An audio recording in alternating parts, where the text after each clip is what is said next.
Xin chào Billboard Việt Nam.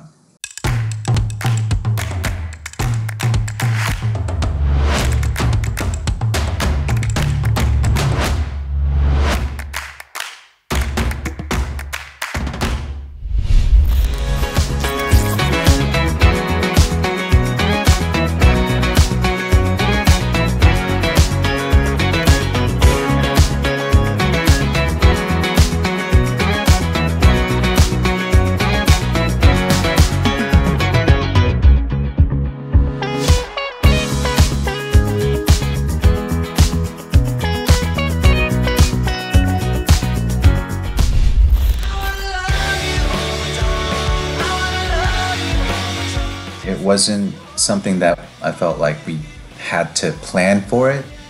Originally was all English demos that I write, and it gets translated in Chinese, and then I re-record them and I write them in Chinese. But since I had the demos and they were all mastered, everything was ready, later on the label was able to reach out to Virgin, and then it just kind of happened organically to where it is now. At first it was supposed to be the Mandarin album, but then the pandemic hit and COVID hit, so had to postpone. And during the postpone of the Mandarin album, I wrote some more English songs, and then that's when the label also was talking to Virgin, and then everything just kind of happened naturally. It took about a total of 3 years to finish this album. It wasn't like, oh, we have to release the album this year, so finish it. It was just, whatever was natural, was going with the time, and whenever it was supposed to release, it was released. So it became very comfortable. It was very enjoyable and relaxing to kind of do this whole album.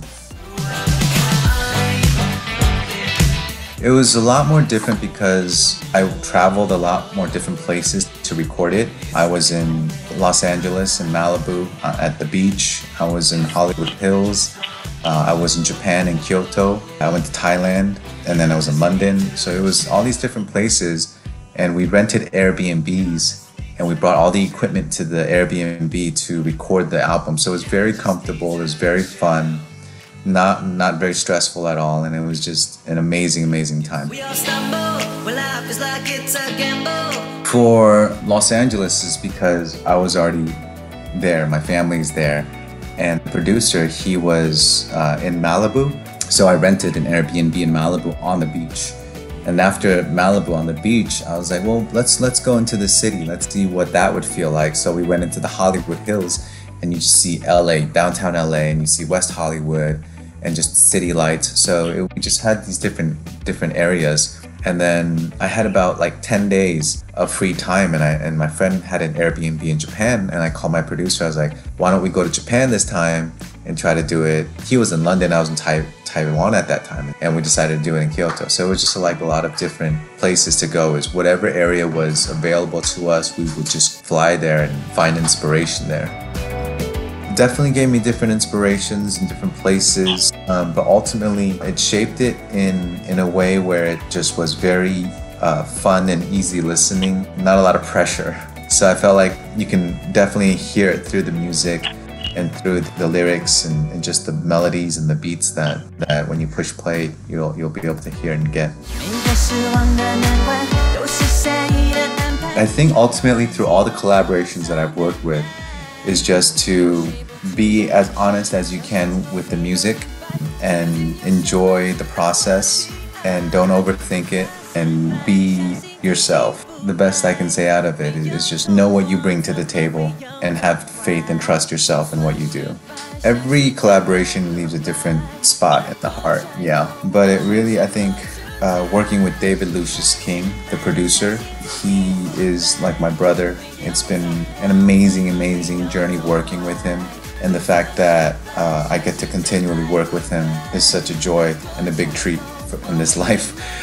So, we've experienced so much together. We shared so much of our lives together in music and just who we are as a person, getting to know each other. He's my brother. So that's probably one of the most impressive and wonderful times that I've had writing music. I think it's great how it is very easy accessible to everybody all over the world through different live streaming platforms and music can get out more and more easier. I think it's really cool. I'm sure the label doesn't like it as much, but it's good for artists, for them to, whoever wants their music out there, just independent or through a company. I think just as artists in general, for their music to get out there is much easier, so it's pretty cool. Well, when I first started pursuing music, there wasn't really any online platforms, still just CDs for the most part. MP3s wasn't really a thing. It just started, so it definitely came, a very, very long way, and you wouldn't really think that it would have changed that much, but the way it is now, it's a whole life of its own, and it's good and bad. It's hard for me to say exactly good and bad, but ultimately I feel artists in general just need to be able to have their creative say and have their creative ownership to their music as well. That's a very tricky question, because there's a lot of platforms that will play certain artists, and a lot of platforms will only play certain artists or put certain artists in the playlist or reviews, or so I don't know all the platforms' algorithm, so I can't really say which one, or how is it lacking, or how could they do more, because now with social media, with everything, the algorithm is always different and it's always changing, and you don't really know what is truthful or not, so you really kind of have to push it yourself. And honestly, if it's good music, if it's something that the people will catch on to, they will catch on to it sooner or later, whether it's now or whether it's 10 years from now. It just has to be that one person that believes in it and then is able to have it being placed in a position where other people could hear more of it under the right circumstances. You look at Kate Bush's new song, or not new song, but then the song that's come back again, that from Stranger Things, it blew up again, and so it really just depends on how it is being shown.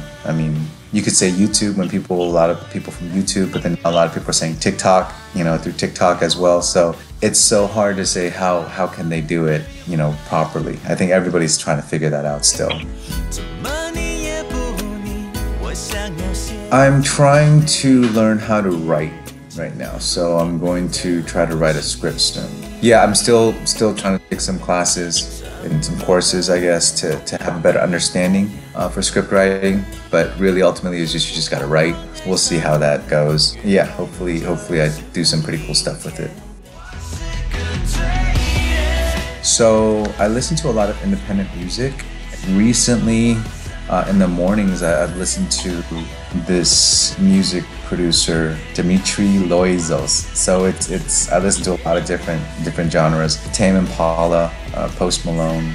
I started listening to 90s music all over again, rock music. So it goes back and forth. I listen to a lot of gospel still. The list is always different with me. For me, it just means an amazing time in my life, a very growing time in my life, very chaotic and crazy time in my life, trying to learn who I am as a person. I'm very grateful for the whole experience every time I think about it. Yeah, hopefully one day we can all do it again and show the fans how much, we appreciate all their support throughout the years. Well, once in a while, not a lot. Some are married and some have kids, and everybody's busy doing life with work and everything. So, but once in a while, once in a blue moon. That was not my idea. Yeah, unfortunately, the pandemic, didn't allow them to come. But hopefully if we can, every time everybody asks me, I'm saying, go ask the other three if they're okay. I'm ready to go.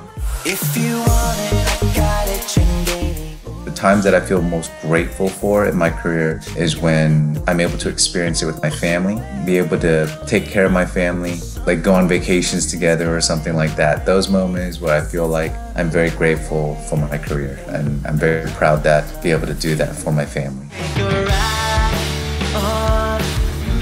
Thank you guys so much. I really, really appreciate all the support throughout the years for this new album, Take a Ride. The music video is called Take a Ride as well. And I worked with really, really good Vietnamese brothers from Westminster. Shout out to Marshall Club. You guys are gonna really enjoy it. It's gonna be amazing. And I can't wait for you guys to see it. Hopefully I can go to Vietnam one day and visit you guys too.